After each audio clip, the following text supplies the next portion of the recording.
Many of us who play classical guitar will eventually come to the moment when we start thinking about commissioning a guitar from a luthier made to our specifications.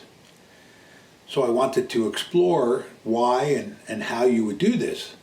I have a luthier built guitar, and I've spoken to a couple of other folks that I know who have luthier built guitars, and here's what they had to say. What was your initial motivation for commissioning a guitar, as opposed to just, I guess, walking into a store and pulling one off the rack?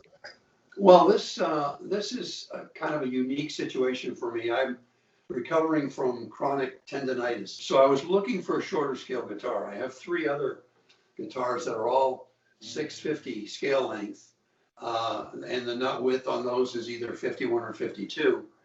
And so I was looking for something shorter that would be easier to play over the course of the next 6 months to a year while I recovered from this tennis elbow. Right. And then a friend of mine in Albuquerque, New Mexico, told me about a trip he made to Guitar Salon International out in Santa Monica, California, to look at Herman Vasquez Rubio Solista model. On that recommendation, I was looking at the site, and they had just gotten in a GVR, a studio model, which is what this one is. But that one was a 650-52, which is clearly not the scale length I wanted. Right. The person who was demoing it, they had a video of, I think his name was Andrew, who was playing that guitar, the 650-52. And I mean, the sound of it just blew me away. I thought, well, this is a really nice guitar. And it was kind of the same cedar top with the hollow escrito back and sides. And so I started doing a little research on their site and discovered that they sell a lot of these shorter scale 635 millimeter, 51 millimeter nut width guitars. And so I thought, wow, maybe this is what I'm looking for. It's even better than the 640, shorter.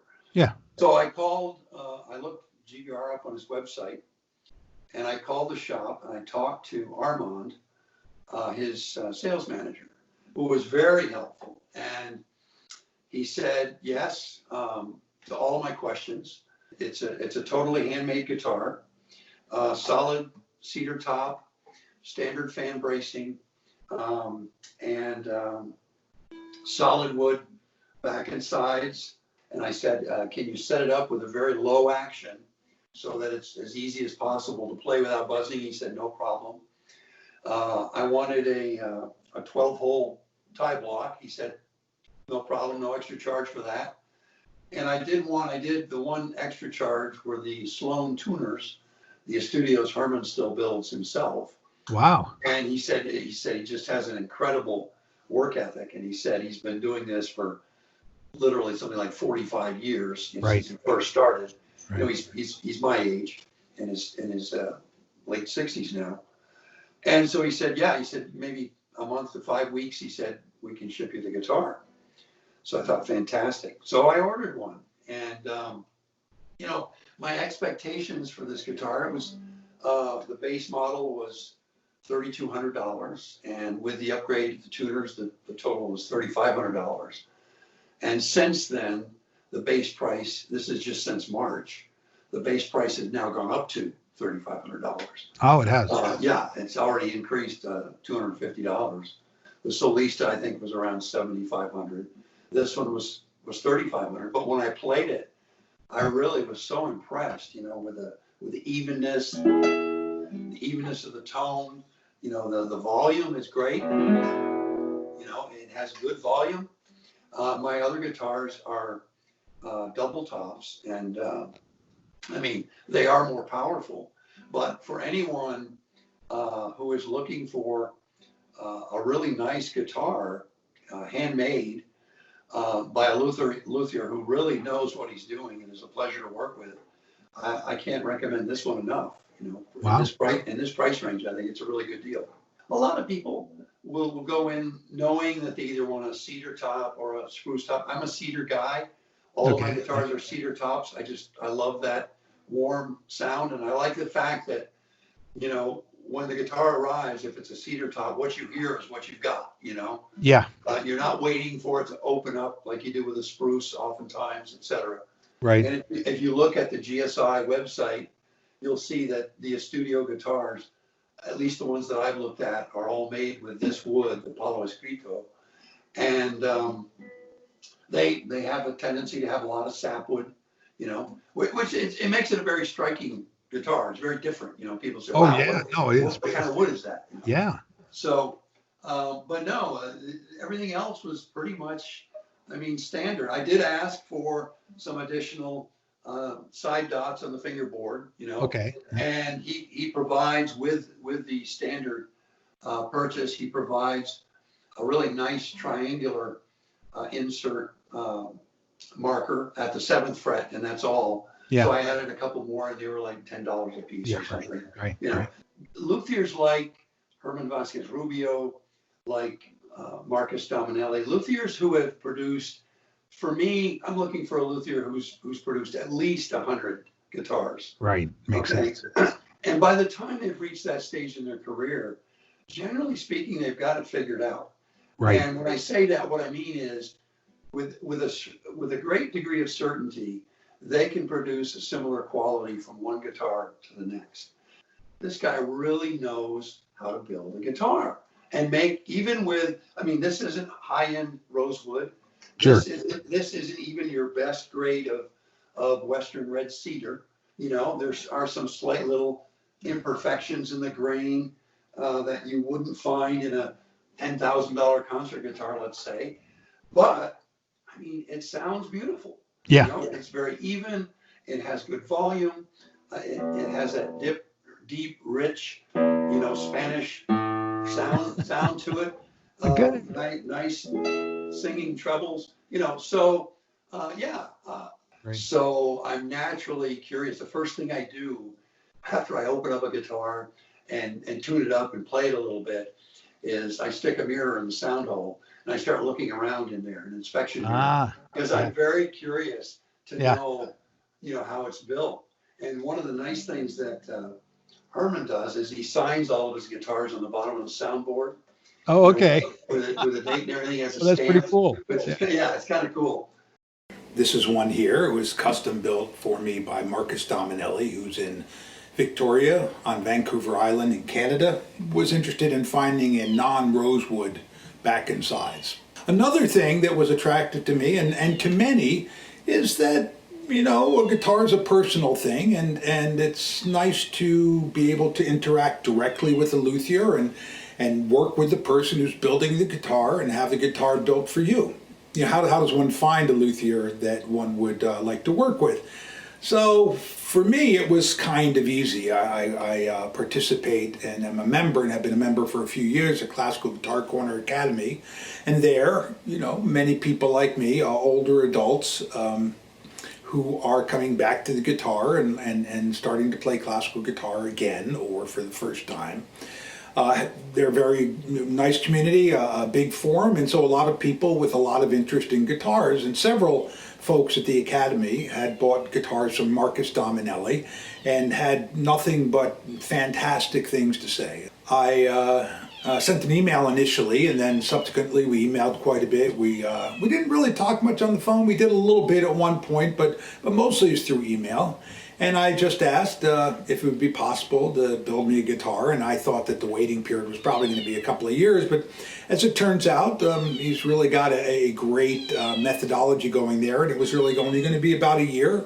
I said, well, that's fine too. We talked a little bit about mostly, you know, what I wanted out of guitar, not so much what I wanted the guitar to be made out of and anything. I mean, I think most people would agree that the most important component of having a guitar built is who builds it, the skill of the luthier. I mean, I think that one has to find a luthier that has a good reputation, that's made, you know, at least 100 guitars, and that can consistently, you know, construct a guitar